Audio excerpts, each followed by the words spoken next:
Jediný funkčný plochodrážny oval na Slovensku prešiel v týchto dňoch rozsiahlou rekonštrukciou. Na Žarnovickej dráhe urobili najväčšie úpravy za ostatných 30 rokov. V nedávnej minulosti sa o Žarnovický oval delili motocykle a automobily. Práve štvorkolesové tátoše dali okruhu poriadne zabrať. Tú dráhu dosť poničili, na povrch sa dostali z podkladu kamene, takisto materiál dostal zabrať, odvodnenie bolo zničené. Nízka, miestami až nulová vrstva vrchnej jazdnej plochy bola pre motocyklistov už nevyhovujúca, no najmä nebezpečná. Motorka úplne inak reaguje ako na normálne dobre upravenej dráhe a dochádza k pádom a rôznym zraneniam, ktoré sú nepotrebné.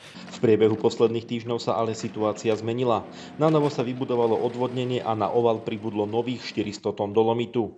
Štát na tento projekt prispel sumou 10 500 eur. 7 500 pridala samospráva Žarnovice.